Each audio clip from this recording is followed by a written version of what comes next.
Hi friends, இது PR walks and tax நம்ம YouTube channel. நம்ம சேனலில் போடக்கூடிய கதைகள் எல்லாமே நீங்கள் கேட்கணும் அப்படின்னா சப்ஸ்கிரைப் பண்ணிடுங்க. இந்த வீடியோவில் அற்புதமான ஒரு கதை கேட்க போகிறோம். சாவி அவர்கள் எழுதின ஒரு நல்ல ஒரு குறுநாவல் ஊரார் அப்படிங்கிற ரொம்ப பிரபலமான ஒரு கதை. அதனுடைய ஃபர்ஸ்ட் பார்ட் ஏற்கனவே நம்ம கொடுத்துருக்கோம். அதனுடைய லிங்க் இந்த வீடியோ டிஸ்கிரிப்ஷனில் இருக்கு. இந்த குறுநாவலோட ஊரார் அப்படிங்கிற குறுநாவலோட அடுத்த பகுதியை, இறுதி பகுதியை இப்போ இந்த வீடியோல கேட்க போறோம். கேட்கலாமா? அத்தியாயம் 5. சாமியாருக்கு மெட்ராஸ் ஒன்றும் புதிதல்ல. ரயிலை விட்டு இறங்கியதும் நேராக மூர் மார்க்கெட்டுக்கு போனார். 10 ஆண்டுகளுக்கு முன் பார்த்த மூர் மார்க்கெட் அப்படியே இருந்தது. சிவப்பு செங்கல் சுவர்கள், எதிரே ராஜா சத்திரம், மர நிழலில் 4 சக்கர வண்டியில் பெரிய கண்ணாடி ஜாடியில் ரோஸ் கலர் சர்பத், அதை சுற்றி துண்டு போட்ட எலுமிச்சம் பழங்கள், ஐஸ், பழைய ஃபவுண்டன் பேனா கடை, லாட்டரி சீட்டு விற்கும் பையன், தெள்கடி பாம்புக்கடி மருந்து, மூலிகை குச்சிகள் முதலியன. சாமியார் மலிவு விலையில் ஒரு ஜோடி செருப்பு வாங்கிக் கொண்டார். இடதுபுறம் திரும்பினார். வான்கோழி புலாவ் ரெடி என்ற எழுத்துக்களுடன் மிலிட்டரி ஹோட்டல் ஒன்று பச்சை டியூப் விளக்குடன் வரவேற்றது. பழைய கிராமபோன் பெட்டி ஒலிபெருக்கி குழாயுடன் ஈனஸ்வரத்தில் கீ தளர்ந்து போய் தீன கருணாகரனே பாடிக்கொண்டிருந்தது. லீவில் வந்துள்ள ராணுவ சேவகர்கள் 3 பேர் பழைய ட்ரங்க் பெட்டியை புரட்டி பார்த்து பேரம் பேசிக் கொண்டிருந்தார்கள். சாமியார் மெயின் கட்டடத்தின் படிகளில் ஏறி உள்வட்டம் வெளிவட்டம் இரண்டையும் சுற்றினார். குமாருக்கு வேண்டிய பாடப்புத்தகம், பென்சில், பேனா, திருக்குறள், மலிவு பதிப்பு எல்லாம் கிடைத்தன. நடந்தார். செருப்பு கடித்தது. அதை எடுத்து பைக்குள் போட்டுக்கொண்டு வெறும் காலுடன் நடந்தார். திரும்ப திரும்ப மனித முகங்களை பார்த்து அலுத்து போயிருந்ததால் மிருக காட்சி சாலைக்கு போனார். அங்கே மிருகங்கள் அதிகம் இல்லை. இருந்த சில மிருகங்களும் நாளொரு எலும்பும் பொழுதொரு தோளுமாக வளர்ந்து கொண்டிருந்தன. கூண்டுக்குள் ஒரு புலி செத்து போனது போல் தூங்கிக் கொண்டிருந்தது. மூச்சு விட்டு கொண்டிருப்பது ஒட்டிய வயிறு உப்பிய வடிவத்திலிருந்து தெரிந்தது. புலியை பார்த்தபோது அவுட் போஸ்ட் பழனியின் நினைவு வந்தது சாமியாருக்கு. அங்கே மயில் பார்த்தார். முருகன் நினைவு வரவே நேராக திரும்பி நடந்தே கந்தசாமி கோயிலை அடைந்தார். அங்கே அர்ச்சனை நடந்து கொண்டிருந்தது முருகனுக்கு. ஓதுவார் நின்றபடியே கணீர் என்ற குரலில் திருப்புகழ் பாடிக்கொண்டிருந்தார். சாமியாருக்கு தண்டபாணி தேசிகர் நினைவு வந்தது. என்னமாய் பாடுவார்? விபூதியை பூசிக்கொண்டு வள்ளி தேவானையை சேவித்துவிட்டு கந்த கோட்டத்தை வலம் வந்து வெளியேறினார். பக்கத்தில் இருந்த புத்தக கடையில் கந்தர் அனுபூதி, அபிராமி அந்தாதி இரண்டையும் வாங்கிக் கொண்டார். சிவப்பு பட்டை கரை போட்ட பிள்ளையார் துண்டு ஒன்று, நல்ல சாம்பிராணி கொஞ்சம் வாங்கிக் கொண்டதும் பஸ் ஏறி வள்ளுவர் கோட்டம் போனார். சிற்பங்கள் நிறைந்த அந்த பெரிய தேர், வள்ளுவர் சிலை, விசால மண்டபம், வளவளப்பான தரை, குரல் வாசகங்கள் இவ்வளவும் பார்த்தபோது தமிழ் உணர்ச்சி மேலோங்கி உணர்ச்சவசப்பட்டு போனார். இனி ஒரு முறை வள்ளுவனும் பிறந்துவிட முடியாது, அவனுக்கு இப்படி ஒரு மண்டபமும் யாரும் கட்டிவிடவும் முடியாது என்று எண்ணிக்கொண்டார். அங்கிருந்து ஜெமினியை அடைந்தார். மேம்பாலம் சென்னையின் ஜாடையையே மாற்றி இருந்தது. பாலம் இல்லாத போது அந்த இடம் எப்படி இருந்தது என்பதை எண்ணி பார்த்தார் சாமியார். அப்புறம் காதலன் என்ற பெயரில் கிழவன் குமரியை கட்டி பிடித்து குலவும் கன்றாவி பேனர்கள் வரிசையாக இருந்தன. இவற்றுக்கிடையில் ஆதிசங்கரர், டிரைவின், ஸ்டெல்லா எல்லாவற்றையும் கடந்து சோழா ஹோட்டல் வரை போனார். வலது பக்கம் திரும்பி சோவியத்து கல்ச்சரை தாண்டி ஒரு தெருவில் புகுந்து இன்னொரு சந்தில் திரும்பி கடைசியாக ஒரு பங்களாவுக்குள் நுழைந்தார். சாமியாருக்கு தெரிந்த பணக்கார முதலியார் பங்களாதான் அது. ஒரு அல்சேஷன், ஒரு வெள்ளை பாமரேரியன், மாம்பழ கலரில் ஒரு கூர்கா, பெரிய நாகலிங்க மரம், ஒரு ஹெரால்ட், ஒரு அம்பாசிடர், வயதான புஷ்டி மீசை டிரைவர், கான்வென்ட்டுக்கு போகிற குழந்தை, டிஃபன் பாக்ஸ் இவ்வளவும் அவர் கண்ணில் பட்டனர். முதலியார் இருக்காரா என்று கேட்டார். ஆ கியா என்றான் கூர்கா. சாமியாரை கண்டதும் அந்த பழைய டிரைவர் ஓடி வந்து அவரை உள்ளே அழைத்துச் சென்றான். போர்ட்டிகோ அருகில் ஃபவுண்டன் பீச்சிக் கொண்டிருந்தது. குட்டி பாமரேரியன் வாளை ஆட்டிக்கொண்டே கீச்சு குரலில் குரைத்தது. அரை தூக்கத்தில் இருந்த அல்சேஷன் ஓடி வந்து சாமியாரை மோப்பம் பார்த்து விட்டு போயிற்று. உள்ளே இருந்த முதலியார் சாமியாரை பார்த்துவிட்டு வாசலுக்கு விரைந்து வந்தார். எப்ப வந்தீங்க? லெட்டர் போடக்கூடாதா? ஸ்டேஷனுக்கு கார் அனுப்பியிருப்பனே என்றார் அவர். இந்த கட்டைக்கு அது வழக்கம் இல்லையே. திடீர்னு நினைச்சேன், புறப்பட்டு வந்துட்டேன். எல்லாரும் சௌக்கியமா? அம்மாவுக்கு தான் உடம்பு சரியில்லை. எனக்கும் மனக்கவலை அதிகமாயிடுச்சு. பிளட் பிரஷர் இருக்கு. பிசினஸ் சரியில்லை. மூத்த மகளுக்கு கல்யாணம் செய்யணும். பல இடத்தம் பார்த்துட்டேன். ஒன்னும் சரிப்பட்டு வரல. சாமியார் தான் ஜாதகம் பார்த்து சொல்லணும். அம்மாவுக்கும் ஏதாவது மருந்து கொடுத்துட்டு போகணும். உங்களை பார்க்கணும்னு நானே அவகிட்ட சொல்லிக்கிட்டு இருந்தேன். தெய்வமே வந்துருச்சு என்றார் முதலியார். மகளோட நட்சத்திரம் என்ன சொன்னீங்க என்று கேட்டார் சாமியார். மூலம். சரி, ஜாதகத்தை எடுத்துக்கிட்டு வாங்க பாப்போம். அம்மாவுக்கு அம்மாவுக்கு மூலம். நட்சத்திரமா? இல்ல சாமி, வியாதி. மூலத்துக்கு கைகண்ட மருந்து வச்சிருக்கேன். நான் சூரணம் தரேன். தேன்ல குழைச்சு ஒரு மண்டலம் சாப்பிட சொல்லுங்க. மூலம் நிர்மூலம் ஆயிடும் என்றார் சாமியார். பெண் ஜாதகத்தை வாங்கி பார்த்தார். விரல்களை மடக்கி கணக்கு போட்டார். 7 7 7 8 8. 8வது வீட்டுல சனி இருக்கான். இன்னும் 2 மாசத்துல சரியாயிடும். 40 நாளைக்கு நவகிரகம் சுத்தி சனி பகவானுக்கு விளக்கேத்தி வச்சா எல்லாம் சரியாயிரும். சரி, அப்புறம் நான் புறப்படட்டுமா என்று எழுந்து விட்டார் சாமியார். எங்க இவ்வளவு அவசரமா புறப்பட்டீங்க? இப்பதானே வந்தீங்க. வண்டி அனுப்பவா? ஹார்லிக்ஸ் சாப்பிடுறீங்களா என்று கேட்டார் முதலியார். வேணாம், வைத்தியம் செஞ்ச இடத்துல தண்ணி கூட குடிக்க மாட்டேனா. உங்களுக்கு தான் தெரியுமே என்ன பத்தி. சரி, திடீர்னு மெட்ராஸ்க்கு வந்திருக்கீங்க. ஏதாவது விசேஷம் உண்டா? நான் தங்கி இருக்கிற மரத்தடியில ஒரு பிள்ளையார் ரொம்ப காலமா ஆகாசம் பார்த்துக்கிட்டு இருக்காரு. அவருக்கு ஒரு கூரை போடணும். அது விஷயமா நடிகர் திலகம் சிவாஜி கணேசனை பார்த்து ஏதாவது கேட்கலாம்னு வந்தேன். இதுக்கு எதுக்கு அங்கெல்லாம் போறீங்க? இவ்வளவுதானே விஷயம். எவ்வளவு தொகை வேணும் சொல்லுங்க என்றார் முதலியார். 3000 இருந்தா கேட்டோட கோயிலை கட்டி முடிச்சிடலாம். இந்தாங்க, இப்பவே எடுத்துக்கிட்டு போங்க. நல்ல காரியத்துக்கு பணம் கொடுத்து வச்சிருக்கணுமே. முதலியார் தன் மனைவியை அழைத்தார். ஆப்பிள் கொண்டு வர சொன்னார். வெற்றிலை பாக்கு தட்டில் பணத்தையும் ஆப்பிளையும் வைத்து சாமியாரிடம் கொடுத்து விட்டு காலில் விழுந்து வணங்கினார். இன்னும் தேவைப்பட்டாலும் லெட்டர் போடுங்க, நான் அனுப்பி வைக்கிறேன் என்றார் அவர். பணம் கொடுத்தது போதாது, கும்பாபிஷேகத்துக்கு வந்து நடத்தி வைக்கணும். சின்னப்பா தேவரை கூப்பிடலாம்னு பாக்குறேன் என்றார் சாமியார். கூப்பிடுங்க, அவரு முருகன் கோயில்லாம் வருவாரு. சரி, எதுக்கு விசாரிச்சு பாருங்க என்று கூறினார் முதலியார். சாமியார் வந்த காரியம் எளிதில் முடிந்துவிட்டது. சிந்தாதிரிப்பேட்டை நினைவு வந்தது அவருக்கு. நடந்தார். சாமிநாயக்கன் சந்தில் உள்ள சைக்கிள் ஷாப்பை கண்டுபிடித்து விட்டார். அங்கே கமலாவின் புருஷன் பீடி குடித்துக் கொண்டு உட்கார்ந்திருந்தான். சாமியாரை கண்டதும் சட்டென்று பீடியை தான் உட்கார்ந்திருந்த ஸ்டூலின் கீழ் அழுத்திவிட்டு மரியாதையோடு எழுந்து நின்றான். கபாலி, நல்லா இருக்கியா?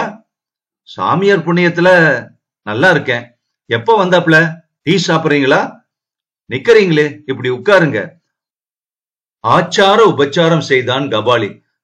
வேணாம்பா, நான் ஒண்ணு கேப்பேன், செய்வியா? தயங்காம கேளுங்க சாமி. கை மேல சத்தி அடிச்சு கொடுப்பியா? அது எப்படி? சரி, அப்ப நான் வரேன். வந்த சமாச்சாரத்தை சொல்லாம போனா எப்படி சாமி? கையில் அடிச்சு கொடு. என் பொஞ்சாதி கமலா விஷயம் தவிர எதுவானாலும் சொல்லுங்க, நான் செய்யறேன். எனக்கு வேற விவகாரம் என்ன இருக்குது உங்ககிட்ட? அவ நல்ல பொண்ணுப்பா, ஒரு தப்பு செய்யாதவ, கைவிட்டுடாத. பாவம், யாரோ உன்னோட மனசை கெடுத்திருக்காங்க. அப்ப அவளை பத்தி எனக்கு வந்த லெட்டர், அது லெட்டர் இல்ல, மொட்டை கடிதாசி. அதெல்லாம் யார் வேலைன்னு எனக்கு தெரியும். நீ என்ன நம்பு. நாளைக்கே நீ ஊருக்கு புறப்பட்டு வா. கமலாவை வந்து பாரு. அவ களங்கமில்லாத நல்ல பொண்ணு. அவளை கூட்டி வந்து வச்சுக்க. தொட்டு தாலி கட்டினவளை கலங்க விடாத. மகா பாவம் அது. இந்த ஆப்பிள் சாப்பிடு. நான் வந்த காரியத்தை வளமாக்கு. நான் சொல்ல வேண்டியதை சொல்லிட்டேன். நான் வரேன். சாமியார் அவசரமாக ரயிலுக்கு புறப்பட்டு விட்டார். ஊரில் ஒரே ரகளை. என்னடா குமாரு, சொல்லண்டா. கொள்ள கூட்டம்னா எப்ப வந்தாங்க, என்ன செஞ்சாங்க, கொஞ்சம் விவரமா சொல்லு என்று குமாரிடம் கேட்டார் சாமியார். அவங்கள ஒருத்தன் செத்துட்டான் தாத்தா. நம்ம ஊர்க்காரங்க யாரோ கொன்னுட்டாங்களாம். போனோம், வாராவதி கடியில விழுந்து கிடந்துச்சான். ஊர்ல பேசிக்கிறாங்க என்றான் குமாரு. பழனி எங்கடா? அவரை காணோம், தேடிக்கிட்டு இருக்காங்க. அத்தியாயம் 6. குமாருவின் கையில் ஒரு விளையாட்டு துப்பாக்கி இருந்தது. அதில் கேப்புகளை வைத்து பட்டு பட்டு என்று சுட்டுக் கொண்டிருந்தான். அவன் கொள்ளைக்காரங்க எதிரிலே வந்தா இதனாலேயே சுட்டுடுவேன் என்று வீர வசனம் சொன்னான். இது ஏதுரா துப்பாக்கி? மாமா சேலம் போய் வந்தாரே, அப்ப வாங்கிட்டு வந்தாரு. மாமா ரொம்ப நல்லவரு. துப்பாக்கி வாங்கி கொடுத்துட்டா உனக்கு அது போதுமே.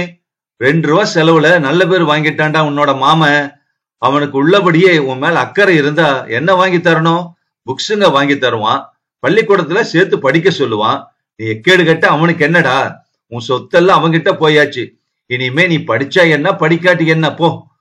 சாமியார் அவனுக்காக வாங்கி வந்திருந்த புத்தகம், பென்சில், பேனா எல்லாவற்றையும் பையில் இருந்து எடுத்து கொடுத்தார். குமாரு அந்த புத்தகங்களை வாங்கி அவற்றில் உள்ள படங்களை பார்த்தான்.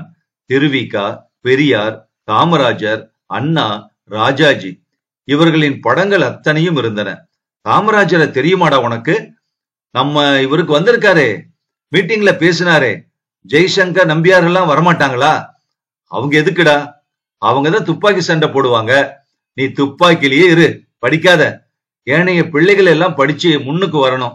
நாட்டுல அறியாம ஒழியணும்னு பாடுபட்டவர்ரா காமராஜரும் அண்ணாவும். ஊர் ஊரா பள்ளிக்கூடங்களை திறந்தாங்க. நீ அவங்களுக்கெல்லாம் நாமத்தை போட்டுட்டு ஊரை சுத்திக்கிட்டு இருக்க. குமாரு புது புத்தகங்களை பிரித்து முகர்ந்து பார்த்தான். நீ எழுத்து வாசனை இல்லாதவன்டா, அதான் புத்தகத்தை வாசனை பாக்குற என்று கூறினார் சாமியார். நான் படிக்க போறேன், நீங்க சொல்லி தருவீங்களா? ஆவட்டும்டா. கொள்ளக்கூட்டம் உங்க வீட்டுக்குள்ள வரலையா குமாரு? கம்பி போட்டிருக்குதே, எப்படி வர முடியும்? பின்ன யார் வீட்டுல கொள்ள அடிச்சாங்களா? டென்ட் சினிமா முதலாளி வீட்டுல. அப்புறம் அப்புறம் என்னாச்சு? போலீஸ்காரர் அதோ வராரே, கேள்விப்பட்டீங்களா சாமி என்று கேட்டுக்கொண்டே பழனி வந்தான். ஆமா, முழு விவரம் தெரியல. கொள்ளக்கூட்டம்னா யார் அவங்க? எப்படி வந்தாங்க? இது வரைக்கும் கேள்விப்படாத அதிசயமா இருக்கே. ஒண்ணுமே புரியலைங்க சாமி. நைட் ஷோ நடந்துகிட்டு இருந்தது. அமாவாசை, இருட்டு வேற, கரண்ட் வேற ஃபெயிலு. ஷோ பாதியில நின்னுடுச்சு. இந்த நேரத்துல தான் கொள்ளை நடந்திருக்கு. 4-5 வீட்டுல புகுந்து கொள்ளை அடிச்சிருக்காங்க. நகை நட்டு பணம் எல்லாம் போயிருச்சு. வந்தவங்க யாருன்னே புரியல. ஆத்தோரம் வாராவதி பக்கத்துல ஒரு ஆளு செத்து கிடக்குறான். அவனை பார்த்தா வடக்கத்தி ஆள் மாதிரி தெரியுது. எப்படி செத்தானே தெரியல. முகமெல்லாம் அடையாளம் தெரியாம நசுங்கி போயிருக்கு. செத்தவன் யாருன்னு தெரியல சாமி. டிஎஸ்பிக்கு தெரியுமா? இன்டெலிஜென்ஸ் டிபார்ட்மெண்ட்ல இருந்து மோப்பனாய்க வந்திருக்குது. செத்தவன் கொள்ளக்கூட்டத்தை சேர்ந்தவன் தான் எப்படி கண்டுபிடிச்சாங்க? இன்னும் சரியா தெரியல சாமி. பாடி போஸ்ட்மார்ட்டத்துக்கு போயிருக்கு. மெட்ராஸ் போனக்காரன் என்னாச்சு சாமி? குழந்தான். ஆனா இங்க இப்படி ஆயிடுச்சு. 2 நாள் ஊர்ல இல்ல, அதுக்குள்ள இத்தனை கலாட்டாவா இங்க? பழனி போய்விட்டான். சாமியார் பையை பத்திரப்படுத்தி விட்டு கிணற்றடிக்கு போய் வெகுநேரம் குளித்தார். டீ போட்டு குடித்தார். குமாருவிடம் காசு கொடுத்து இட்லி வாங்கி வர சொன்னார். குமார் போனதும் கமலா வந்தாள். பிள்ளையாரை சுற்றி பெருக்கி தண்ணீர் தெளித்தாள். கோலம் போட்டாள். விளக்கேற்றி சூடம் கொளுத்தினாள். பிறகு சாமியாரிடம் வந்து, போன காரியம் என்னாச்சு சாமி என்று ஆவலோடு கேட்டாள். நீ எதிரில வந்தல்ல, நல்ல சகுனம்தான். எல்லாம் பழமா முடிஞ்சுது. உன்னோட புருஷனை கூட பார்த்து பேசிட்டேமா. பேசினீங்களா? என்ன சொன்னாரு சாமி என்றால் மகிழ்ச்சியுடன். வருவானுதான் தோணுது. நல்ல மாதிரியா தான் பேசினான். யாரோ அவனோட மனச களைச்சிருக்காங்க. நான் எல்லாத்தையும் விவரமா எடுத்து சொல்லிட்டேன். என்னோட பேச்சுல நாயம் இருக்கிற மாதிரி தலையாட்டினா. நாளைக்கே புறப்பட்டு வந்து கமலாவை கூட்டிக்கிட்டு போ. அவளை கண்கலங்க விடாதரா, தங்கமான பொண்ணுன்னு சொல்லிட்டு வந்தேன். வருவானுதான் நினைக்கிறேன், பாப்போம். கமலா மௌனமாக நின்றாள். நீர் நிறைந்த சோக விழிகளோடு, நம்பிக்கையோடு, நன்றியோடு சாமியாரை பார்த்தபடி நின்றாள். கையில் அது என்னது? என்னையா? இப்படி கொஞ்சம் கொடு. செருப்பு காலை கடிச்சிருச்சு. கடிச்ச இடத்துல தடவறேன். ஆமா கமலா, உங்க வீட்டுக்கு கொள்ளக்காரங்க வரலையா? எங்க வீட்டுல என்ன இருக்கு சாமி? சினிமா கொட்டாய் தங்கப்பன் வீட்டுலதான் ஏக பணம் போயிடுச்சான். அதோ தபால்காரர் வர்றாரு பாரு. உனக்குதான் ஏதோ லெட்டர் வருது பாரு. கபாலி எழுதியிருப்பான் என்றார் சாமியார். கமலாவிடம் ஒரு தபாலை கொடுத்து விட்டு சென்றார் போஸ்ட்மேன். அது கமலாவின் புருஷன் கபாலி எழுதிய கடிதம்தான். அத்தியாயம் 7. கடிதத்தை பிரித்து படித்தாள் கமலா. நல்ல சமாச்சாரம் தானே? செருப்பு கடித்த இடத்தில் எண்ணெயை தடவிக்கொண்டே கேட்டார் சாமியார். ஆமாங்க சாமி, அடுத்த வெள்ளிக்கிழமை வராராம். உடனே புறப்படணுமா? உனக்கு நல்ல காலம் பிறந்துருச்சுன்னு சொல்லு. நான் சொல்லலையா? கபாலி வருவான்னு. பிள்ளையார இன்னொரு தடவை சுத்திட்டு போ என்று கூறினார் சாமியார். கமலா பிள்ளையாரை சுற்றினாள். உணர்ச்சி பெருக்கில் பரவச நிலையில் சாமியாரின் காலில் விழுந்து கும்பிட்டு விட்டு, நான் வரேங்க என்று சொல்லி புறப்பட்டாள் கமலா. இந்தாமா எண்ணெய் டம்ளர், புருஷன் வர சந்தோஷத்துல இத மறந்துட்டியே என்று கூறி டம்ளரை கமலாவிடம் கொடுத்தார் சாமியார். சற்று நேரத்திற்கெல்லாம் அங்கே குமாரு வந்தான். சாமியாருக்கு லேசாக தலை வலித்துக் கொண்டிருந்தது. அலைச்சல், தூங்காமை, மனக்கவலை. பையில் வைத்திருந்த அமிர்தாஞ்சன் தைலத்தை எடுத்து நெற்றியில் தேய்த்து கொண்டார். உடம்பெல்லாம் அவருக்கு வலித்தது. அப்படியே கட்டிலில் சாய்ந்து விட்டார். குமாரு அவரை தொட்டு பார்த்தான். நெருப்பாய் சுட்டது.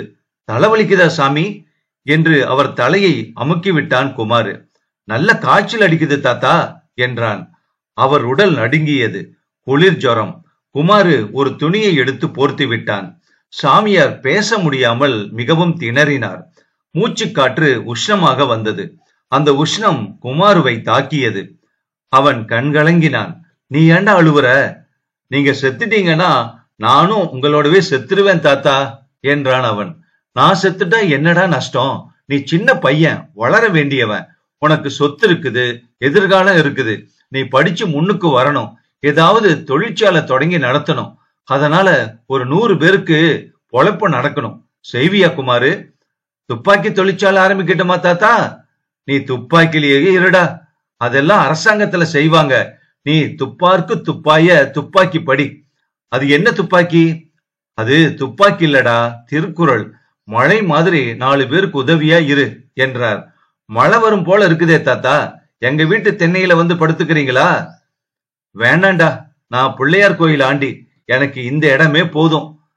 அப்படின்னா ஆண்டினா என்ன? உங்களுக்கு யாருமே இல்லையா? திண்டிவனத்துல தங்கச்சி இருக்கா குமாரு. சம்சாரம் கோயம்புத்தூர் மில்லுல வேலை செய்யுது. ஒரே ஒரு பையன் இருக்கான். அவன் ஆட்டோ ரிக்ஷா ஓட்டுறான். படிப்பு ஏறல அவனுக்கு. சரி தாத்தா, நீங்க ஏன் இங்க வந்துட்டீங்க? நான் சாமியார் ஆயிட்டேன்டா. பந்தம் பாசம் எல்லாத்தையும் விட்டுட்டேன். ஆனா அதுதான் என்ன விட மாட்டேங்குது. அந்த பாசம் உன் பேர்ல திரும்பிடுச்சு. இந்த பிள்ளையாருக்கு ஒரு கோயில் கட்டணும். உன்னை படிக்க வச்சு பெரிய மனுஷனாக்கணும். இதுதாண்டா என்னுடைய லட்சியம். ஜுர வேகத்தில் சாமியார் படபடவென்று பேசினார். நீங்க ரொம்ப பேசாதீங்க தாத்தா, காய்ச்சல் அதிகமாயிரும்ல என்றான் அதட்டலாக குமாரு. டென்ட் சினிமா தங்கப்பன பாத்தியா எங்கேயாவது என்று மெல்ல கேட்டார் சாமியார். இப்ப கூட பார்த்தனே, ஸ்கூட்டர்ல போய்கிட்டு இருந்தாரு. சரி, அப்ப அவரை பார்த்தா இங்க வர சொல்லுடா. இப்பவே இட்டுக்கிட்டு வரேன். குமார் எழுந்து ஓடினான். கமலா எதிர்பட்டாள். எங்கடா ஓடுற என்று கேட்டாள் கமலா. சாமியாருக்கு சரியான காய்ச்சல். நான் இப்ப பார்த்தனே, நல்லா பேசிக்கிட்டு இருந்தாரே. ஆமா, உடம்பெல்லாம் சுடுது, தலைவலி, படுத்துட்டாரு. குமாரு ஓடிக்கொண்டே சொன்னான். தங்கப்பன் வெளியே போயிருந்தான். அவன் வீட்டில் தகவல் கொடுத்து விட்டு அங்கிருந்து தன் வீட்டுக்கு ஓடினான். மாமன் வேதாச்சலம் சிகரெட் ஊதியபடி செய்திகளை முந்தித் தரும் நாள் தாளை படித்துக் கொண்டிருந்தார். சாமியாருக்கு காய்ச்சல் மாமா, படுத்திருக்காரு என்றான் குமாரு. இப்ப என்னடா அதுக்கு? நீ ஏன் பதற? பாவமா இருக்குது. பாவம் என்னடா? அனாத சாமியார் தானே. இன்னைக்கு செத்தா நாளைக்கு 2 நாள் என்றார் வேதாச்சலம் அலட்சியமாக. ஆப்பக்கார் அம்மாளிடம் போய் சொன்னான் குமாரு. டெய்லர் கேசவனிடம் சொன்னான். நாட்டாமைக்காரரிடம் சொன்னான். டிராமாக்காரி ரத்னாபாயிடம் சொன்னான். ஆனால் யாருமே கவலைப்படவில்லை. ஒரு காதில் வாங்கி இன்னொரு காதில் விட்டார்கள். ரத்னாபாய் மட்டும் அலட்சியமாக, அவர்கிட்டதான் சூரன் இருக்குமே, சாப்பிட சொல்லு, சரியாயிரும் என்றாள் அவள். அடுத்த ஊரில் இருந்து தினமும் ஒரு டாக்டர் வருவது வழக்கம். தெருக்கோடியில் உள்ள அவருடைய டிஸ்பென்சரிக்கு ஓடினான் குமாரு. சாமியாருக்கு காய்ச்சல் டாக்டரு, வந்து பாக்குறீங்களா? பணம் வச்சிருக்கியா? கேட்டுவிட்டு டாக்டர் சிரித்தார். இல்ல, இது தர்மாஸ்பத்திரி இல்ல, போய் பணம் கொண்டு வா, நான் வந்து பாக்குறேன், போ. எத்தனை ரூபா? முதல்ல 10 ரூபா கொண்டா, அப்புறம் மருந்துக்கு தனி. குமார் ஓடினான். கமலாவை தேடி போய் பணம் கேட்டான். டாக்டருக்கு 10 ரூபா வேணுமா, பணம் இல்லாம வரமாட்டாராம். இந்தாடா, என்கிட்ட இருக்குது 10 ரூபா, இதை கொண்டு போய் கொடு, டாக்டர் வருவாரு. கமலாவிடமிருந்து 10 ரூபாயை வாங்கி கொண்டு குமாரு திரும்பி டாக்டரிடம் ஓடினான். பணத்தை கொடுத்துவிட்டு வாங்க என்று அவசரப்படுத்தினான். டாக்டர் ஸ்கூட்டரில் ஏறி அரச மரத்தடிக்கு வந்தார். குமாரு அதே வேகத்தில் பின்னோடு ஓடி வந்தான். சாமியார் நினைவின்றி முனகிக் கொண்டிருந்தார். இதற்குள் கமலா அங்கே வந்துவிட்டாள். சாமியாரின் முதுகிலும் மார்பிலும் ஸ்டெத்தாஸ்கோப் வைத்து பார்த்தார் டாக்டர். பல்ஸ் பார்த்தார். கடைசியில் தர்மாமீட்டர் வைத்து பார்த்துவிட்டு 103 இருக்குது என்று சொல்லி ஒரு இன்ஜெக்ஷன் போட்டார். டிஸ்பென்சரிக்கு வாடா, மருந்து தர உனக்கு என்று குமாரவை பார்த்து சொல்லிவிட்டு போனார். ஊரில் யாருமே சாமியாரை வந்து பார்க்கவில்லை. வேதாச்சலம், நாட்டாமைக்காரர், டிராமாக்காரி ரத்னாபாய், பிளேடு பக்ரி, டெய்லர் கேசவன், ஆப்பக்கடைக்காரி அத்தனை பேரும் ஊரில் தான் இருந்தார்கள். ஆனால் யாருமே சாமியாரை எட்டி கூட பார்க்கவில்லை. கமலா மட்டும் சாமியாருக்கு பார்லி கஞ்சி போட்டு கொண்டு வந்து கொடுத்தாள். குமாரு டாக்டர் கொடுத்த மாத்திரை, பவுடர், மிக்சர் 3ஐயும் சாமியாருக்கு வேலை தவறாமல் கொடுத்து கொண்டிருந்தான். சாமியார் சாயந்தரம் கொஞ்சம் கண் விழித்து பார்த்தார். தங்கப்பனும் குமாருவும் பக்கத்தில் நின்று கொண்டிருந்தார்கள். தங்கப்பனை பார்த்து, வா தங்கப்பா, கொள்ளக்காரங்க வந்தாங்களா என்று ஈன ஸ்வரத்தில் கேட்டார் சாமியார். ஆமா சாமி, நகை நட்டு, வெள்ளி பாத்திரம், பணம் எல்லாம் போயிடுச்சு என்றார் வருத்தத்துடன். எவ்வளவு ரூபா? 3000 எண்ணி வச்சிருந்தேன். சினிமா கொட்டக வசூல், பேங்க்ல கொண்டு போய் போடுறதுக்கு. இப்ப அவ்வளவும் போயிடுச்சு. சாமி, நீங்க கூப்பிட்டீங்களாமே, இந்த பையன் சொன்னா. ஆமா தங்கப்பா, இந்த பையில 3000 ரூபாய் இருக்குது. இந்தா. ஏது பணம்? இது வேற பணம். பிள்ளையார் கோயில் கட்டுறதுக்காக மெட்ராஸ்ல இருந்து பிச்சை எடுத்துக்கிட்டு வந்தேன். நீ தான் கோயிலை கட்டி தரணும். முன்ன பின்ன ஆனாலும் நீயே போட்டு கட்டி கொடுத்துரு. என்ன சரியா? எனக்கு நேரமே சரியில்லையே சாமி. இப்ப எல்லாத்தையும் பறி கொடுத்துட்டு நிக்கிறேனா? பிள்ளையாருக்கு நீ செய்யு, எல்லாம் சரியாயிரும். அவர் உன்னை காப்பாத்துவாரு என்றார் சாமியார். தங்கப்பன் பணத்தை வாங்கி கொண்டு புறப்பட்டான். அவன் போனதும், டாக்டருக்கு யாருடா பணம் கொடுத்தாங்க என்று குமாருவை பார்த்து கேட்டார் சாமியார். கமலா கொடுத்தாங்க. எத்தனை ரூபா? 10 ரூபா. வேற யாரும் வந்தாங்களா? ஒருத்தருமே வரல தாத்தா. அவங்களுக்கெல்லாம் உடம்பு சரியில்லைன்னா உங்ககிட்ட வைத்தியத்துக்கு வருவாங்க. ஆமா, உன் மாமனுக்கு தெரியுமா? தெரியும், நான் தான் சொல்லிட்டேனே. என்ன சொன்னாரு? அனாத சாமியார் தானே, இன்னைக்கு செத்தா நாளைக்கு 2 நாளுன்னாரு. அப்படியா சொன்னா உன் மாம? கேட்டுவிட்டு சாமியார் சிரித்தார். என்ன சிரிக்கிறீங்க தாத்தா? அதாண்டா உலகம், நல்லா படிச்சுக்க என்றார் சாமியார். அத்தியாயம் 8. 5ஆம் நாள் காலை. அந்த 4 நாள் காய்ச்சலில் சாமியார் அரை உடம்பாகிவிட்டார். குமார்தான் அவரை கூடவே இருந்து கவனித்துக் கொண்டான். வேலை தவறாமல் மருந்து கொடுத்தான். தலை அமுக்கி விட்டான். கஞ்சி கொடுத்தான். இட்லி சாப்பிடுறீங்களா தாத்தா? ஏதுரா? கமலா கொடுத்தனுப்பிச்சு. இது என்னடா செவப்பா? வெங்காய சட்னி தாத்தா, இது தெரியாதா? சாமியார் இட்லி துண்டால் சட்னியை அமுக்கி சாப்பிட்டார். மண்ணாக ருசித்தது. நாக்கு செத்து போச்சுரா குமாரு. நான் செத்துருக்கணும், எப்படியோ தப்பிச்சிட்டேன் போ. நாக்கு செத்துருச்சு. ஆமா, டாக்டர் என்னடா சொன்னாரு?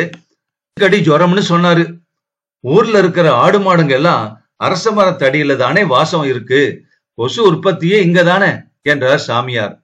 தங்கப்பனும் மேட்டுத்தறி மேஸ்திரியும் வராங்க தாத்தா என்றான் குமாரு மெல்ல.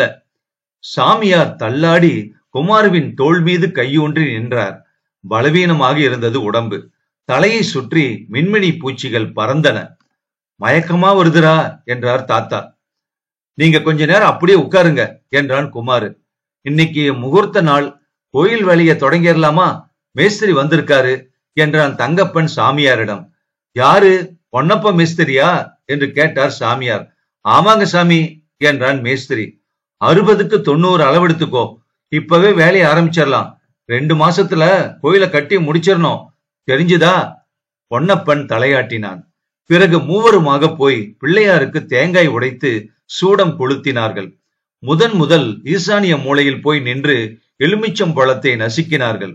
சாமியார் கந்தசாமி கோவில் அருகில் வாங்கின சாம்பிராணியை எடுத்து கொடுத்து தூபம் போடச் சொன்னார். கடப்பாறையை தொட்டு கொடுத்தார். மேஸ்திரி அங்கே கடப்பாறையால் தரையில் ஓங்கி குத்தி பள்ளம் செய்த இடத்தில் ஒரு கம்பை செருகினான். தங்கப்பன் அந்த குச்சிக்கு மஞ்சள் குங்குமம் இட்டு மாவிலை கட்டினான். சூறை அடித்தான். பிறகு 4 மூலைகளிலும் குச்சி அடித்து அந்த நாளையும் பிணைத்து கயிறு கட்டி சுண்ணாம்பு கோடு போட்டுக் கொண்டார்கள். சிதறுக்காய் பொறுக்கிக் கொண்டிருந்த சிற்றாட்களை மேஸ்திரி விரட்டி வேலை வாங்கினான். மளமளவென்று அஸ்திவார வேலை ஆரம்பமாயிற்று. சாமியாருக்கு கொஞ்சம் தெம்பு வந்தது. டீ குடித்தார். 4 நாட்களாக பிரிந்திருந்த சார்மினாரை எடுத்து புகைத்தார் அவர். சற்று தூரத்தில் கமலாவும் கபாலியும் வருவதை கண்டார். வா கபாலி, எப்ப வந்த என்று அவனை பார்த்து குசலம் விசாரித்தார் சாமியார். ராத்திரி லாஸ்ட் பஸ்ல வந்தேன் சாமி, மணி 2 ஆயிடுச்சு. அந்த நேரத்துல உங்களை எழுப்ப வேணாம்னு. ஆமா, கையில் என்னது? ஹார்லிக்ஸ், சாமியாருக்கு தான் கொண்டு வந்தேன். உடம்பு சரியில்லைன்னு கமலா சொல்லிச்சு. இந்த கட்டைக்கு ஹார்லிக்ஸ் ஒரு கேடா? வேணாம், எடுத்துட்டு போயிடு. அன்போட தரேன் சாமி. கமலாவை சாப்பிட சொல்லுடா, பாவம் ரொம்ப இழைச்சிருக்கா. என் பேச்சுக்கு மதிப்பு கொடுத்து வந்தியே, அதுவே எனக்கு ஹார்லிக்ஸ் சாப்பிட்ட மாதிரி. சாமி, இன்னைக்கு நல்ல நாளா, கமலாவை அழைச்சுக்கிட்டு போலாம்னு வந்தேன். வாழ்த்தி அனுப்புங்க எங்களை.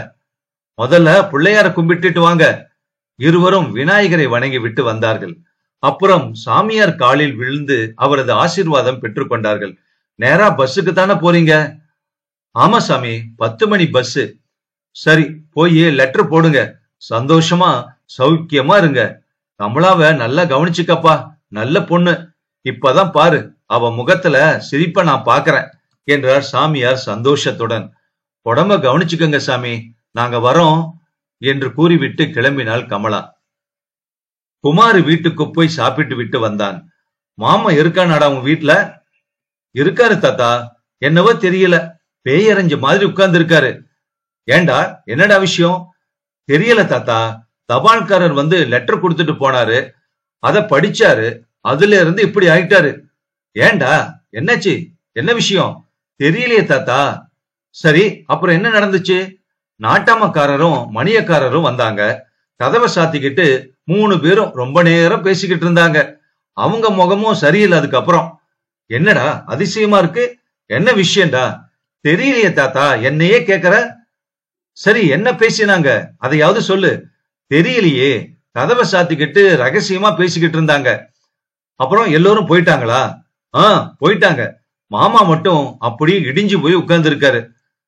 பாப்போம், யாராத்தா செத்தாலும் பொழுது விடிஞ்சா தெரியுது என்றார் சாமியார். ராத்திரியே விஷயம் தெரிந்து விட்டது. இரவு சாப்பாட்டுக்கு அப்புறம் குமாருவின் மாமன் வேதாச்சலம் 7-8 பேரோடு சாமியாரை பார்க்க வந்தான். ஒரு முக்கியமான சமாச்சாரம் சாமி என்றான் வேதாச்சலம் சாமியாரிடம். நாட்டாமைக்காரர் மௌனமாக ஒரு கடிதத்தை சாமியாரிடம் நீட்டினார். சாமியார், நீயே படி, நான் கேட்கிறேன் என்றார். இதற்குள் ஊரே அரச மரத்தடியில் கூடிவிட்டது. நாட்டாமை அந்த கடிதத்தை படித்தார். காவி மாதா கி ஜெய். இதனால் சகல மாணவர்களுக்கும் தெரிவிப்பது யாதெனில், இப்பவும் கடந்த மாதம் 7ஆம் தேதி இரவு உங்கள் ஊரில் நாங்கள் கொள்ளையடித்து விட்டு திரும்புகிற போது எங்களில் ஒருவனான மேத்தா என்பவன் கொலை செய்யப்பட்டிருக்கிறான். அவனை கொன்றது நீங்கள்தான். உங்களில் யாரோ ஒருவன் தான் அவனை கொன்றிருக்கிறீர்கள். இப்பொழுது மேத்தா எங்களுடன் இல்லை. அவனுக்கு பதில் உங்கள் ஊரில் இருந்து யாராவது ஒருவனை எங்களிடம் அனுப்பி வைக்க வேண்டும். பழிக்கு பழி, உயிருக்கு உயிர். இல்லையேல் உங்கள் ஊரையே தீ வைத்து கொளுத்து விடுவோம். வெடிகுண்டுகள் வீசி அழித்து விடுவோம். இம்மாதம் 30ஆம் தேதி இரவு 12 மணிக்கு அதே வாராவதிக்கு அருகில் எங்கள் லாரி வந்து நிற்கும். நீங்கள் அனுப்பும் ஆள் அந்த லாரியில் வந்து ஏறிக்கொள்ள வேண்டும். போலீசுக்கு தெரியப்படுத்தி எங்களை மடக்கி விடலாம் என்று மட்டும் எண்ணாதீர்கள். எங்களிடம் துப்பாக்கிகள் இருக்கின்றன, வெடிகுண்டுகள் இருக்கின்றன. யாரும் எங்களை பிடித்து விட முடியாது. ஜாக்கிரதை. இப்படிக்கு கொள்ளை கூட்ட தலைவன். கையெழுத்து போட்டிருக்குதா என்று சாமியார் கேட்டார். போட்டிருக்குது சாமி, ஆனா ஒரே கிறுக்கலா இருக்குது. எழுத்த பார்த்தா இந்தி மாதிரி தோணுது, இங்கிலீஷ் மாதிரி இருக்குது என்றார் நாட்டாமை. சரி, இதுக்கு என்ன செய்யலாம்? சாமியார் சாவகாசமாக சார்மினார் ஊதியபடி கேட்டார். அதை கேட்கதான் சாமி உங்ககிட்ட நாங்க வந்திருக்கோம் என்றான் வேதாச்சலம். வெறும் மிரட்டல் கடிதாசியா இருக்குமோ என்றது ஒரு குரல். பதிலுக்கு ஆள் அனுப்ப சொல்றாங்களே, இல்லைன்னா ஊரையே கொளுத்தி போடுவோம்னு சொல்றாங்களே. எனக்கு ஒண்ணு தோணுது என்றார் நாட்டாமை. என்னது? 30ஆம் தேதி ராத்திரி வாராவதியை சுத்தி போலீஸ ஒளிச்சிருக்க சொல்றது, நம்மள ஒருத்தன் லாரிக்கு போறது, கொள்ளக்காரங்க வர்றப்போ பாஞ்சு பிடிச்சறது, சரியா? கொக்கின் தலையில வெண்ணெய் வைக்கிறது. அந்த யோசனை கொள்ளக்காரங்களுக்கு தெரியாதா? அகப்பட மாட்டாங்கப்பா. இதெல்லாம் தெரியாமல அவங்க வருவாங்க. அதான் லெட்டர்லயே எழுதியிருக்காங்களே. சாமியார் சிரித்தார். லாரிய சுத்தி வெடிகுண்ட போட்டுட்டு ஓடிடுவாங்கப்பா. நாம தான் செத்து போவோம். எனக்கு ஒரு யோசனை தோணுது. யாராவது ஒருத்தனை மரியாதையா பலி கொடுத்துட வேண்டியதுதான். நீங்க என்ன சொல்றீங்க சாமி என்று சாமியாரை கேட்டான் வேதாச்சலம். இன்னும் யாருக்காவது லெட்டர் வந்திருக்காமா? எனக்கு வந்திருக்கு, எனக்கு என்று 4-5 பேர் சொன்னார்கள். என்ன செய்யலாம் இப்போ, அதை சொல்லுங்க. நம்மள ஒருத்தன் பலியாக வேண்டியதான், வேற எந்த வழியும் இல்ல. போலீஸுக்கு தகவல் கொடுத்தா ஒருவேளை கெடுதலாகவும் முடியலாம். அதனால இந்த விஷயத்த நாமே போலீஸுக்கு தெரியாம தீர்த்தறதா நல்லது. இல்லைன்னா நம்ம எல்லாருக்குமே ஆபத்தா முடியும் என்றான் வேதாச்சலம். யாராவது ஒருத்தனை அனுப்பலைன்னா கொள்ளக்கூட்டம் நம்மள சும்மா விட போறதில்ல. அவங்க எதுக்கும் துணிஞ்சவங்கப்பா. அதனால ஒருத்தன் அனுப்பிச்சிருவோம். சரி, அந்த ஒருத்தன் யாரு அது தெரியணுமே. இப்ப அதான கேள்வி என்றார் சாமியார். நாங்க எல்லாரும் பேசிட்டு தான் இங்க வந்திருக்கோம் சாமி. எங்கள்ல யாருமே அதுக்கு தயாரா இல்ல. ஊரு தப்பணும்னா அதுக்கு ஒரே ஒரு வழிதான் என்று தொண்டையை கனைத்துக் கொண்டான் வேதாச்சலம். என்னது சொல்லு, சாமியார் கேட்டார். நீங்க பலியாகிறது தான் என்றான் நாட்டாமை பட்டென்று. என்னையா பலியாக சொல்றீங்க? நான் ஏன் போகணும்? உங்களை காப்பாத்த நான் எதுக்கு பலியாகணும்? சாமியார் திருப்பி கேட்டார். ஆமா சாமி, நீங்க தான் ஆண்டி. உங்களுக்கு புள்ள குட்டி கிடையாது, குடும்பம்னு ஒண்ணு இல்ல. அதனால நான் போயிட்டா அப்புறம் உங்களுக்கெல்லாம் யாரு வைத்தியம் செய்வாங்க? சாமியார் கேட்டார். அது பரவாயில்ல சாமி, வேற டாக்டர் இருக்காரு. அப்புறம் இந்த கோயிலை யாரு கவனிச்சுப்பாங்க? நாங்க கவனிச்சுக்கிறோம். கோயம்புத்தூர்ல என் பொஞ்சாதியும் மகனும் இருக்காங்களே, திண்டிவனத்துல என் தங்கச்சி இருக்காளே, அவங்களுக்கெல்லாம் என்ன கதி? அதெல்லாம் நாங்க பாத்துக்கிறோம். குமாருவ படிக்க வைக்கணுமே, நாங்க படிக்க வைக்கிறோம். என்னால எப்படி உங்களையெல்லாம் பிரிஞ்சு போக முடியும்? எனக்கு மட்டும் உசுர் மேல ஆசை இருக்காதா? இப்ப வந்த காய்ச்சல்ல செத்து போயிருந்தீங்கன்னா அந்த மாதிரி நினைச்சுக்குங்க. அட பாவிகளா! சாமியார் வயிற்றெரிச்சலோடு கூவினார். சாமியார் வேதாச்சலத்தை பார்த்தார். அவன் தலையை கவிழ்ந்து கொண்டான். நாட்டம்மைக்காரனை பார்த்தார். ரத்னாபாயை பார்த்தார். டெய்லர் கேசவனை பார்த்தார். ஆப்பக்கடை ராஜாத்தியை பார்த்தார். பிளேடு பக்கிரியை பார்த்தார். எல்லோரும் தலையை கவிழ்த்து கொண்டார்கள். சாமியார் ஒரு முடிவுக்கு வந்தார். உங்களுக்காக, நீங்க வாழ்றதுக்காக என்ன போக சொல்றீங்க இல்லையா என்று அழுத்தமாக ஆவேசமாக கேட்டார் சாமியார். ஆமா ஆமா ஆமா ஆமா பல குரல்கள் கேட்டன. சரி, எனக்கு ஒரு நாள் அவகாசம் கொடுங்க. நாளைக்கு ராத்திரி 10 மணிக்கு இதே இடத்துக்கு எல்லோரும் வாங்க. என் முடிவை நான் சொல்றேன் என்றார் சாமியார் உறுதியாக. சரி சரி சரி, கிளம்புங்கப்பா. எல்லோரும் மெதுவாக கலைந்து சென்றார்கள். கூட்டத்தோடு சேர்ந்து குமாருவும் போனான். பல்லை நரநரவென்று கடித்து கொண்டே போனான் குமாரு. சாமியார் கட்டிலில் பேனரை இழுத்து போட்டுக் கொண்டார். சிரித்தார். சார்மினார் பற்ற வைத்து ஊதினார். ஆட்டுக்கார அலமேலு புன்னகை பூத்தாள். அலமேலு, உன்னை விட்டா போக சொல்ற? கட்டிலில் மல்லாந்து படுத்துக் கொண்டார். வானம் நிர்மலமாய் இருந்தது. தூரத்தில் டென்ட் சினிமாவில் இருந்து கண்ணதாசன் பாடல் ஒலித்தது. போனால் போகட்டும் போடா. காலையில் இருட்டு போவதற்கு முன் அவுட் போஸ்ட் பழனி வந்தான்.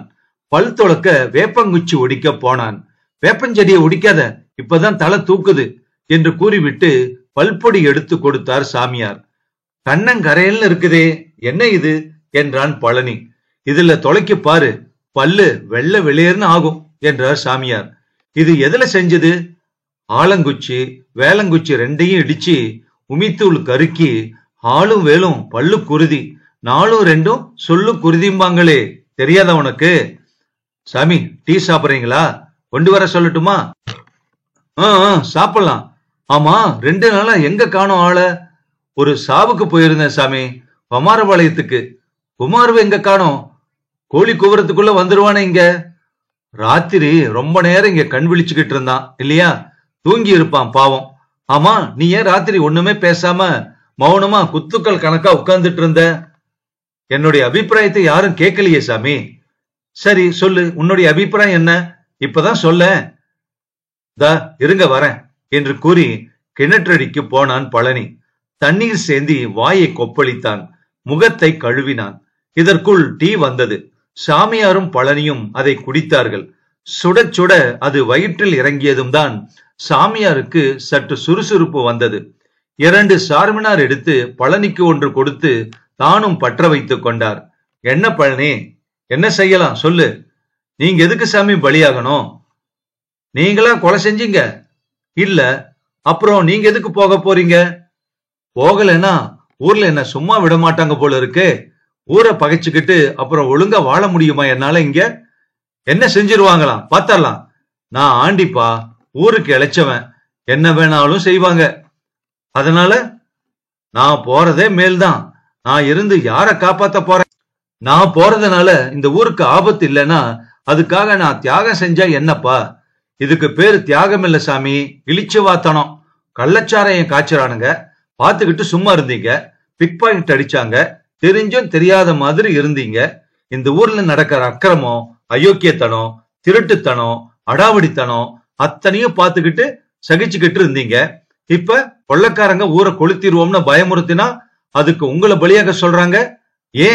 ஏன்னு கேக்குறேன், சொல்லுங்க சாமி, ஏன்? ராத்திரி நீயே இதையெல்லாம் எடுத்து பேசி இருக்கலாமேப்பா. நான் ஏன் சாமி பேசணும்? என்ன யாரு கேட்டாங்க? அதனால கடைசி வரைக்கும் வேடிக்கை பார்க்கலாம்னு தான் சும்மா இருந்தேன். ஊரா இது? மனுஷங்களா இவங்க? நன்றி கெட்டவங்க, சுயநலக்காரங்க. கொளுத்த வேண்டிய ஊர் தான் இது, சுடுகாடாக்க வேண்டியதுதான். விஷயத்த போலீஸ்ல சொல்றத பத்தி நீ என்ன நினைக்கிற பழனி? அது எனக்கு சரியா படல சாமி. அதனால சிக்கல் ஏற்படும்னு தான் எனக்கும் தோணுது. கொள்ளக்காரங்க வாராவதிக்கு பக்கத்துல லாரியை கொண்டு வந்து நிறுத்துவாங்க. அதுக்கு முன்னாடியே வந்து வேவு பாப்பாங்க. போலீஸுக்கும் அவங்களுக்கும் கைகலப்பு ஏற்படலாம். அப்ப உயிர் சேதானா அவங்களை பிடிக்கவே முடியாது சாமி. இதே மாதிரி வடக்க ஒரு ஊர்ல நடந்திருக்கு, பயங்கரமான கேஸ். அதனால என்ன செய்யலாங்கிற? காதும் காது வச்சாப்புல யாரையாவது அனுப்பி வச்சறதா நல்லது. ஆனா நீங்க போக கூடாது சாமி. ஊர்ல யாராவது போகட்டும். ஒரு புலி வந்துச்சு, அதையே இந்த போலீஸால பிடிக்க முடியல. என்ன சஸ்பெண்ட் செஞ்சு வச்சிருக்காங்க. கொள்ளக்காரங்களையா பிடிச்சிட போறாங்க? விடுங்க சாமி, என்ன நடக்குதுன்னு பாத்துருவோம். நான் இன்னைக்கு ஒரு கேஸ் விஷயமா கூடலூர் போறேன் சாமி. அவசரப்பட்டு எந்த முடிவுக்கும் வந்துடாதீங்க. நான் வர்ற வரைக்கும் எந்த முடிவு எடுத்துறாதீங்க சாமி என்று உறுதியாக கூறி புறப்பட்டான் பழனி. காலையில் இருந்து குமாருவை காணாமல் சாமியாருக்கு இருப்பு கொள்ளவில்லை. ஆப்பக்கார ராஜாத்தி சொன்னாள், குமாருக்கு உடம்பு சுகம் இல்லையா, ஒருவேளை மாரியாத்தாளா இருக்குமோன்னு சந்தேகப்படுறாங்க என்றாள் அவள். என்னது? சாமியார் பதறி போனார். சட்டென்று கிணற்றடிக்கு போனார். குளித்தார், விபூதி பூசிக்கொண்டார். செடியிலிருந்து வேப்ப இலையை கொத்தாக ஒடித்து கொண்டார். நேராக குமாருவின் வீட்டுக்கு நடந்தார். அந்த வாசலில் உள்ள ஓடுகளின் இடுக்கில் அந்த வேப்பிலை கொத்தை செருகினார். உள்ளே எட்டி பார்த்தார். வேதாச்சலம் தலை தெரிந்தது. குமார் இருக்கானா? சாமியாரின் குரல் கேட்டு வேதாச்சலம் விரைந்து வெளியே வந்தான். இருக்கான், ராத்திரி வந்து படுத்தவன் தான். மாரியாத்தாளா இருக்குமோன்னு தோணுது. சாமியார் உள்ளே போய் குமாரின் பக்கத்தில் நின்று குமாரு என்று கூப்பிட்டார். அவன் கண் திறந்து பார்க்கவில்லை. சாமி போவாதீங்க, நீங்க போனா நானும் செத்துருவேன் என்று ஜொர வேகத்தில் அலறிக் கொண்டிருந்தான் குமாரு. எனக்கும் சந்தேகமா தான் இருக்குது. எதுக்கோ மாரியாத்தாளுக்கு பொங்கல் வைக்கிறேன்னு வேண்டிக்கோங்க, சரியா போயிரும். ஊர்ல எங்க பார்த்தாலும் ஒரு மாதிரியா தான் இருக்கு. விபூதி எடுத்து குமாருவின் நெற்றியில் இட்டார் சாமியார். சாமியார் கண்கலங்கி போனார். அவன் அலறல் அவரை கலக்கி விட்டது. திரும்பி மரத்தடிக்கு வந்தார். பகல் எல்லாம் நல்ல வெயில் அடித்தது. புழுதி காற்று வீசியது. அந்த காற்று கீழே கிடந்த அரச மரத்து சருகுகளை அடித்து கொண்டு போயிற்று. பகல் வேளை சோம்பேறித்தனம் கிராமத்தை கவ்வி இருந்தது. டெய்லரிங் மெஷின் சத்தம், காகங்கள் கரையும் ஒளி, கழுதைகள் கத்தும் ஓசை, தூரத்தில் நெடுஞ்சாலையில் லாரிகள் பஸ்ஸுகள் ஓடும் தேசலான இரைச்சல், இதெல்லாம் சாமியார் காதில் விழுந்து கொண்டிருந்தன. 2 அணில்கள் ஒன்றையொன்று துரத்தி பிடித்துக் கொண்டிருந்தன. சாமியார் எண்ணமிட்டார். விசிறியால் விசிறிக்கொண்டார். படுத்தார், புரண்டார், எழுந்தார். மஞ்சள் வெயில் அடித்து 2 தூறல் போட்டன. மண் வாசனை அடித்தது. இருட்டு வந்தது. ராத்திரி 8 மணிக்கு எல்லோரும் மரத்தடியில் கூடிவிட்டார்கள். சாமியார் என்ன சொல்ல போகிறார் என்பதை அறிந்து கொள்வதில் எல்லோருமே ஆவலாக இருந்தார்கள். என்ன முடிவுக்கு வந்தீங்க சாமி? நாட்டாமை கேட்டே விட்டார். நான் எந்த குத்தமும் செய்யாதப்ப என்னையே போக சொல்றீங்க? உண்மை குற்றவாளியை கண்டுபிடிச்சு அவனை அனுப்புங்களேன் சாமியாரின் குரல் தீர்மானமாக ஒலித்தது. யாரும் ஒத்துக்கிடலையே. மேத்தா வாராவதி கரையில செத்து போயிட்டான். லாரி மோதி இருக்குது. யாரோ துரத்தி இருக்காங்க. கைகலப்பு நடந்திருக்குங்கிறது வரைக்கும் தெளிவா தெரியுது. அப்புறம் துரத்தி ஓடினவன் யாருங்கிறத கண்டுபிடிக்க வேண்டியதானே. முடியலையே. அதான பிரச்சனை இப்போ. அதுக்கு நான் என்ன செய்யட்டும்? நீங்க தான் போகணும். இதுதான் ஊரார் தீர்ப்பு. தீர்ப்பா அபிப்பிராயமா? வேண்டுதலா? தெளிவா சொல்லிடுங்க. அபிப்பிராயம், வேண்டுதல், தீர்ப்பு எல்லாம் தான் என்றான் நாட்டாமை உறுதியாக. நான் போகலேனா போக வைப்போம். என்ன செய்வீங்க? அத இப்ப சொல்ல முடியாது. விஷயம் அந்த அளவுக்கு வந்துருச்சா? ஓஹோ நானா என்றார் சாமியார். சரி, நான் போறதா வச்சுக்கோங்க. அதுல எனக்கு என்ன லாபம்? சாமியார் கேட்டார். இந்த ஊரை காப்பாத்துறீங்களே, அந்த புண்ணியம் இல்லையா? புண்ணியம் மட்டும் போதுமா? பணம் வேண்டாமா? கொடுக்கறோம். நீங்க அப்படி வாங்க வழிக்கு. சாமி, எவ்வளவு பணம் வேணும்? என்னுடைய மனைவிக்கு பணம், என் மகனுக்கு பணம், என் தங்கச்சிக்கு பணம் 15,000 வேணும். அப்புறம் எனக்கு நிலம். நிலமா? எவ்வளவு? 1 காணி நிலம் வேணும். பாரதியார் கேட்டாரே, அவ்வளவுதான். நிலம் எதுக்கு? ஒருவேளை கொள்ளக்கார கூட்டங்க மனசு இறங்கி என்ன விடுதலை செஞ்சுட்டாங்கன்னு வச்சுக்குவோம். நான் அப்ப திரும்பி வருவேன்ல, அந்த நிலத்தை வச்சு பொழைச்சுக்குவேன். தியாகத்துக்கு விலை கேக்குறீங்களா? ஆமா, தியாகி நிலம் கேக்குறேன். சரி, ஒத்துக்குங்கப்பா. சாமியாரு திரும்பியா வரப்போறாரு என்றான் நாட்டாமை சிரித்து கொண்டே. அப்புறம் என்ன சாமி வேணும்? இந்த பிள்ளையார் கோயில 1 வாரத்துக்குள்ள கட்டி முடிக்கணும். வீட்டுக்கு ஒரு ஆள் வந்து வேலை செய்யணும். கோயில கட்டி முடிச்சப்புறம் தான் நான் கிளம்புவேன். இவ்வளவுதானே? அப்புறம் ஒண்ணும் இல்லையே. உங்க இஷ்டப்படியே இன்னும் 1 வாரத்துக்குள்ள கட்டி கொடுத்துருவோம். போதுமா? அப்புறம் இன்னொரு சங்கதி. கொள்ளக்காரங்க ஒருவேளை என்ன கொன்னு என்னுடைய பாடியை கொண்டு வந்து இந்த ஊர்லயே போட்டுறாங்கன்னு வச்சுக்கோங்க. அப்ப என்ன செய்வீங்க? நாங்களே உங்க அந்திம சடங்குகளை எல்லாம் செஞ்சு முடிச்சிடறோம். வேற என்ன? அனாத பணம் தானேன்னு அலட்சியப்படுத்துவீங்களே. உயிரோடு இருக்கிற போதே இந்த கதின்னா அப்புறம் ஒரு நாளும் நாங்க அப்படி செய்ய மாட்டோம். நீங்க எப்படி செய்ய சொல்றீங்களோ அப்படியே செய்யறோம். பூப்பல்லுக்கு ஜோடிக்கணும். ஜோடிக்கிறோம். மேளம், பாடுவாத்தியம், தார தப்பட்டை எல்லாம் ஏற்பாடு செய்யணும். செய்யறோம். பன்னீர் தெளிக்கிறோம். சந்தனம் பூசணும். சரி, பூசறோம்.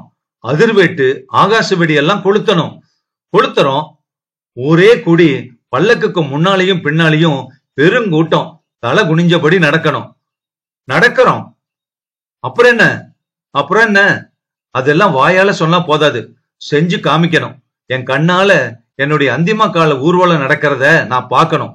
நாளைக்கே இதை நடத்தி காட்டிடுங்க. நான் கேட்ட பணத்தை கொடுத்துருங்க. நிலத்தை எழுதி ரிஜிஸ்டர் பண்ணிடுங்க. இவ்வளவுதானா? வேற ஏதாவது ஆசை உண்டா சாமி உங்களுக்கு? நாட்டாமை கேட்டான். இவ்வளவுதான்ப்பா. சாமியார் விருப்பப்படியே அவர் கேட்ட பணத்தை வசூலித்து கொடுத்தார்கள். நிலம் எழுதி கொடுத்தார்கள். பிள்ளையார் கோவிலை கட்டி முடித்தார்கள். பேண்டு வாத்தியம், வான வேடிக்கைகளோடு ஊர்வலத்தையும் நடத்தி காட்டினார்கள். முதல் நாளே வந்து, நாளைக்கு 30ஆம் தேதி சாமி என்று ஞாபகப்படுத்தி விட்டு போனான் நாட்டாமை. நான் ரெடியா இருக்கேன் என்றார் சாமியார். மறுநாள் காலை யாரும் எதிர்பாராத அந்த செய்தி வந்தது. கொள்ளை கூட்டத்தை பிடித்து விட்டதாக பத்திரிகைகளில் வெளியாகி இருந்த செய்தியை படித்தபோது சாமியாருக்கு வியப்பு தாங்கவில்லை. கடலூர் போன பழனிதான் கொள்ளை கூட்டத்தார் பதுங்கியிருந்த இடத்தை கண்டுபிடித்ததாக அந்த செய்தி சொல்லியது. சாமியார் சந்தோஷ வெறியில் சந்தோஷமாக சிரித்தார். அவர், என்ன சாமி என்று கேட்டுக்கொண்டே வந்தான் குமார். அவனுக்கு உடம்பு சரியாகி விட்டது. இத பாரா, கொள்ளக்கூட்டம் பிடிபட்டு போச்சாண்டா. பிடிச்சவன் யாரு தெரியுமா? நம்ம பழனி முருகன் தான். பழனி ரூபத்துல வந்து பிடிச்சிருக்கான். நான் தப்பிச்சிட்டேன். எக்கால சிரிப்பு சிரித்தார் சாமியார். குமாரு பல்லை கடித்தான். தன் நிஜார் பையில் இருந்த விளையாட்டு துப்பாக்கியை எடுத்தான். ஊராரை பார்த்து டமால் டமால் என்று சுட்டான். ஊரார் அவ்வளவு பேரும் செத்து கீழே விழுவதைப் போல கற்பனை செய்து பார்த்து கொண்டான் குமாரு. உங்களுக்கு இதுதான் சரியான தண்டனை என்று தனக்குத்தானே சொல்லி மகிழ்ந்தான் குமாரு. வானத்தில் ஒரு விமானம் பறந்து கொண்டிருந்தது. ஒரு தரம் நாம 2 பேரும் சிங்கப்பூர் போய் வருவோமாடா குமாரு என்று கேட்டார் சாமியார். அங்க நெஜ துப்பாக்கி கிடைக்குமா தாத்தா? குமாரு கேட்டான். எதுக்கு நெஜ துப்பாக்கி? இந்த ஊரார நிஜமாகவே ஒரு தரம் சுடணும் போல இருக்கு என்றான் குமாரு. நீ துப்பாக்கிலேயே இருடா, படிடா, வா திருக்குறள் சொல்லித்தரேன். இப்படி பிள்ளையாருக்கு முன்னால வந்து உட்காரு. வா, உன்னை பெரிய படிப்பாளி ஆக்காம நான் விட போறதில்ல. அதான் ஊரார்கிட்ட நிறைய பணம் வாங்கி வச்சிருக்கனே, அவ்வளவு பணத்தையும் உன்னுடைய படிப்புக்கு தான் செலவழிக்க போறேன். எனக்கு என்னத்துக்கு அந்த பணம் என்று கூறி உரத்த குரலில் பயங்கரமாக சிரித்தார் சாமியார். அந்த மாதிரி அவர் சிரித்ததை ஊரார் அதுவரையில் கண்டதில்லை. சாவி எழுதிய ஊரார் சிறுகதை குறுநாவல் முற்றும். இந்த கதை 1960 வாக்குல எழுதப்பட்ட ஒரு குறுநாவல். நன்றி. ஊரார் அத்தனை பேருமே சுயநலத்தோட இருக்காங்க அப்படிங்கறத வெளிப்படுத்துறதுக்கான ஒரு சந்தர்ப்பம் வந்தது. இது மாதிரி கதை வந்து ரொம்ப ரொம்ப ரேர். ஒரு கதை, மொழிபெயர்ப்பு கதை வந்து ஒண்ணு இருக்கு. சீட்டு அப்படின்னு ஒரு கதை. அது வந்து பாத்தீங்கன்னா நம்ம சேனல் கூட ரொம்ப ஒரு வருஷம் 1.5 வருஷம் முன்னாடியே நான் அந்த வீடியோ கொடுத்திருக்கேன். அந்த கதையை நீங்க கேட்டீங்க அப்படின்னா, இந்த கதையில கொஞ்சம் நகைச்சுவை உணர்வோட இருக்கு. ஆனா அந்த கதையை கேட்டீங்கன்னா பெரிய பாறாங்கல்ல இருக்கக்கூடிய ஒரு மனசு கூட ஒருத்தருடைய மனசு அப்படியே கரைஞ்சு போயிடும். அப்படிப்பட்ட கதை அந்த சீட்டு அப்படிங்கிற ஒரு மொழிபெயர்ப்பு கதை.